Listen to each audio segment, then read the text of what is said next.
Praise the Lord. ദൈവത്തിന് മഹത്വം ഉണ്ടാകട്ടെ.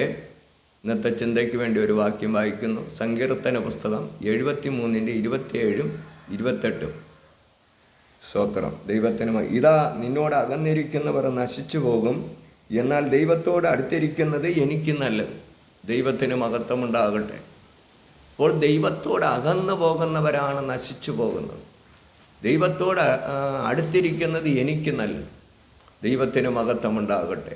അപ്പോൾ ദൈവത്തിന് മഹത്വമുണ്ടാകട്ടെ. ദൈവത്തോട് എങ്ങനെ അടുക്കാൻ കഴിയും? പലരും ദൈവത്തോട് അടുക്കാൻ കഴിയുന്നില്ല. ഒന്ന് യാക്കോവിൻ്റെ പുസ്തകം 4-ന്റെ 7-ാം വാക്യത്തിൽ പറയുന്നു, ദൈവത്തിന് നമ്മൾ കീഴടങ്ങണം.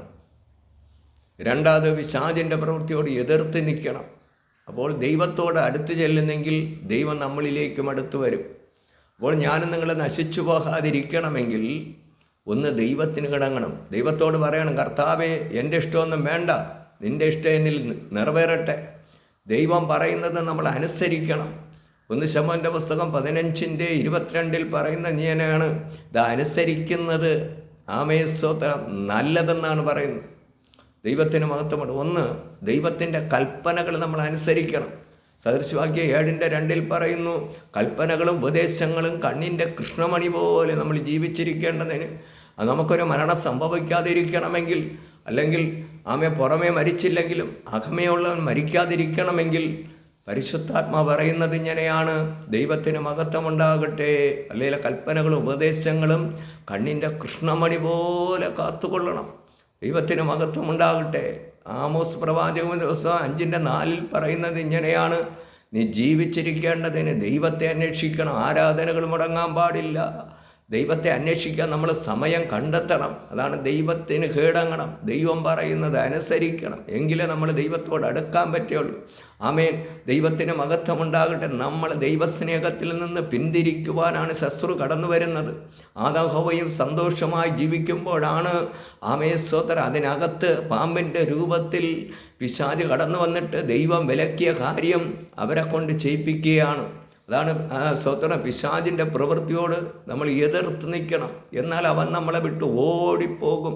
ദൈവത്തിന് മഹത്വമുണ്ട്. ദൈവത്തോട് അടുത്ത് ചെല്ലുവിൻ, അപ്പോൾ ദൈവം നമ്മളിലേക്ക് അടുത്തു വരും. എബ്രായർക്കെഴുതിയ ലേഖനം 7-ന്റെ 25-ൽ പറയുന്നത് ഇങ്ങനെയാണ്, ദൈവത്തോട് അടുക്കുന്നവർക്ക് വേണ്ടി ദൈവം പക്ഷപാതം ചെയ്യുകയും അവരെ പൂർണ്ണമായി രക്ഷിക്കാൻ ദൈവത്തിന് കഴിയും. അവരെ കടഭാരത്തിൽ നിന്ന്, രോഗത്തിൽ നിന്നാകട്ടെ, ഏത് വിഷയത്തിനും പരിഹാരം വരുത്തുവാൻ അടുത്തു വന്നു കഴിഞ്ഞാൽ കർത്താവ് പറയുന്നു, പൂർണ്ണമായി രക്ഷിപ്പാൻ ദൈവത്തിന് കഴിയും. ദൈവത്തിന് മഹത്വമുണ്ടാകട്ടെ. സ്തോത്രം. ദൈവത്തിന് മഹത്വമുണ്ടാകട്ടെ. അപ്പോൾ ഏറ്റവും നല്ല അടുത്ത് വിലാപങ്ങളുടെ പുസ്തകം 3-ന്റെ 25-ഉം 26-ൽ പറയുന്നു, ദൈവത്തിൻ്റെ മുമ്പിൽ കാത്തിരിക്കുന്നത് നല്ലതാണ്. കാത്തിരിക്കുന്നവർ ശക്തിയെ പുതുക്കും. അവർ കഴുകന്മാരെ പോലെ ചിറകടിച്ചു കയറും. അവർ തളർന്നു പോകാതെ ഓടും, ക്ഷീണിച്ചു പോകാതെ നടക്കും. സ്വതന്ത്രം. ദൈവത്തിന് മഹത്വമുണ്ടാകട്ടെ.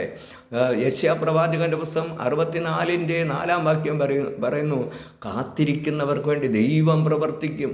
120 പേര് കാത്തിരുന്നത് മുഖാന്തരമാണ് വാഗ്ദത്തം പ്രാപിപ്പാൻ ഇടയായിത്തീർന്നത്. സ്തോത്രം. ദൈവത്തിന് മഹത്വമുണ്ടാകട്ടെ. ഹല്ലേലൂയ. ഒരു വാക്യം കൂടെ വായിച്ച് പ്രാർത്ഥിക്കാൻ വേണ്ടി ആഗ്രഹിക്കുന്നു.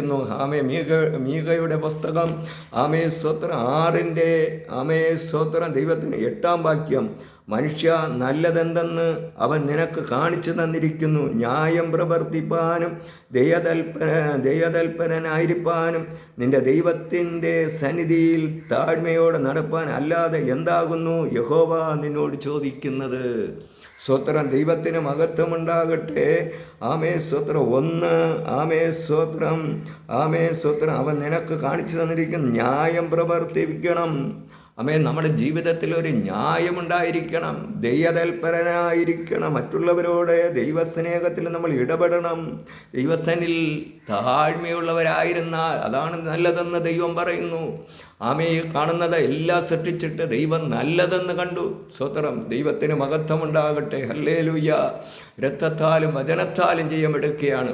അതുകൊണ്ട് ദൈവത്തോട് അടുത്തിരിക്കുന്നത് ഏറെ നല്ലത്. കണ്ണുകളടയ്ക്കാം, പ്രാർത്ഥിക്കാം. നന്ദി കർത്താവേ, ദൈവനിയോഗത്താൽ ചില വചനങ്ങൾ കർത്താവ് തന്ന വചനങ്ങൾ അറിയിപ്പാം.